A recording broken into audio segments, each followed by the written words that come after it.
I was lost in spreadsheets when I heard the knock. Not soft. Not polite. It was the kind that demanded attention. Standing at the door was Nathaniel Cross, my boss, dressed sharp, unreadable eyes locked on mine. "Elena," he said quietly, "may I speak with you in private?" Something in his voice made my stomach twist. I saved the file and followed him. Inside his office, the blinds were already drawn. It smelled like paper and power. He didn't sit. He stood by the window, one hand in his pocket, the other gliding along the sill. "I have a proposition," he finally said. I blinked. "Excuse me?" He turned to me fully. "Image matters. To investors, the board, everyone. They want a man who looks complete. Family. Stability. Appearances." He didn't even flinch when he added, "I want you to be my wife." I froze. "On paper," he clarified. "A legal arrangement. 2 years. Just appearances. You, me, and your son, Lucas." I stared at him. "In return, you'll be compensated, enough to never worry again." It sounded like something from a bad novel. But Nathaniel didn't look like a man joking. "Why me?" I whispered. His lips lifted, barely. "Because you don't ask stupid questions. And you're smarter than most people realize." I left without answering. My hands shook the whole walk back. My coworkers avoided my gaze. That night, I watched Lucas sleep. His tiny fingers curled around his stuffed elephant. What would it take for a woman to sell her last name? Could I be her? Sleep never came. Instead, I remembered another man. Caleb Rhodes, the one who broke me before I even knew how fragile I was. I was 19. He was 24. The first to say my name like it mattered. When I told him I was pregnant, he accused me of trapping him. He left a few bills on the table. Told me to handle it. When I didn't, when I begged, he laughed. My father found out first. One smell of fried fish and I was in the bathroom, vomiting. He didn't yell. He held me. "You're not alone," he whispered. Mama was colder. Sharper. She said no man would want me after this. But she still made sure I ate. Lucas came into the world on a rainy October afternoon. My father missed work to be there. He cried when he held his grandson. 3 months later, he was gone. His heart gave out at work.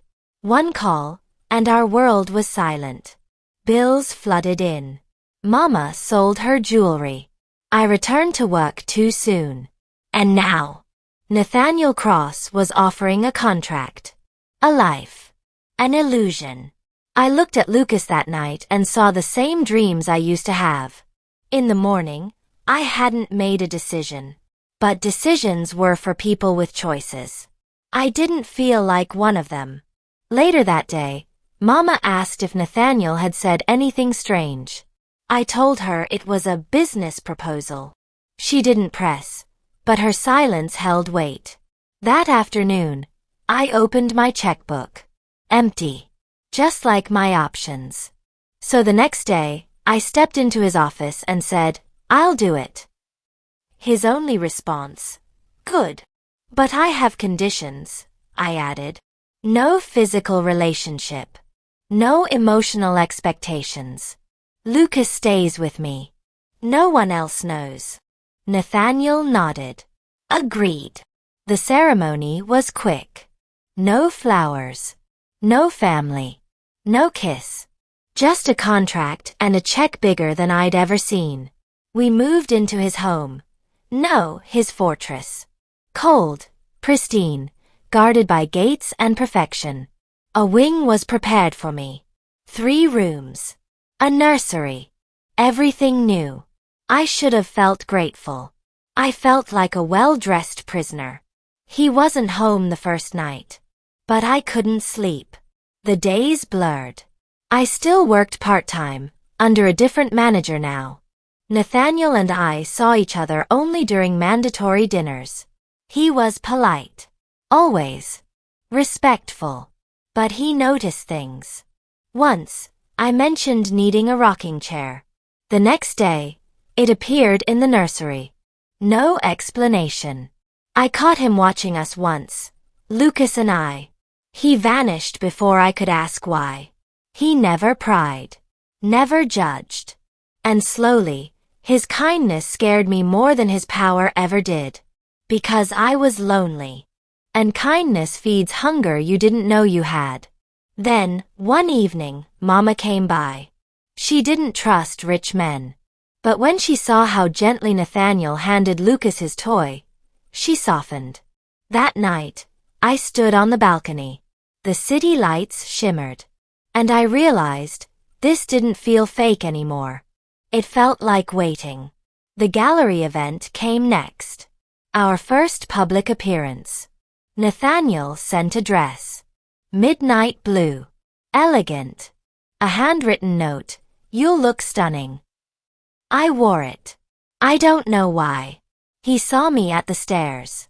Said nothing. Just looked. At the gala, we played our roles.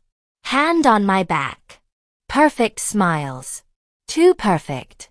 But in quiet moments, our eyes met, and something real flickered. Something neither of us understood. On the balcony afterward, I teased, "You hate these events." "I do," he said. "But you make them bearable. You make me seem human." I couldn't respond. The silence held too much. Then, he leaned in. Just a breath away. A kiss. Soft. Unsure. "I don't know what this is," I whispered. "Neither do I," he said. "But I want to find out." That night, I slept without dreams of grief. Then came the gala. Another event.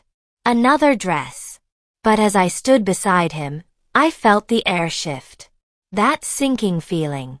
And then, I saw him. Caleb. Smiling. Laughing. That same cocky smirk. I froze. My grip on Nathaniel's arm tightened. "Please," I whispered. "We need to leave." He didn't ask why. He just said, "Of course." But then, "Elena?" That voice. I turned. Caleb stood there, drink in hand, acting like we were old friends. Nathaniel stepped in.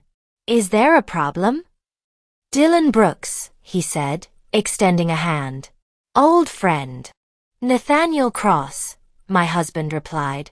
"Her husband." Caleb's smirk faltered. "Didn't expect that." "And you never expected responsibility either," I said. He leaned in. "Is the kid mine?" Nathaniel's voice turned steel. "Enough." We left. No more words. At home, I stood by Lucas's crib, heart aching. I wasn't that girl anymore. And if Caleb thought he could shake me, he was about to learn how wrong he was. He texted 2 days later. "We need to talk." So I met him. Alone. At a coffee shop. He smiled like nothing had changed. "Is he mine?" "No," I said. "Are you sure?" "I'm sure." "You always were a good liar." "You always were a coward," I replied. "You made your choice the day you walked away." He tried to explain. I let him. But then I ended it. "Lucas has a father. A real one. Not you." I left. The weight finally lifted. At home, Nathaniel sat reading with Lucas on his lap. "Everything okay?" he asked. "Better than okay," I said. I told him the truth. Then I let him go. Nathaniel smiled. "You didn't need me to protect you." "I know," I said. "But it's nice to know you would have tried." And that night, I finally believed, this life was mine. Weeks passed. Nathaniel invited us to the vineyard. Mama joined. Lunch was quiet. Lucas played in the grass. After dessert, Nathaniel stood. "May I say something?" He thanked Mama, then turned to me. I once believed family had to come from blood. You showed me I was wrong.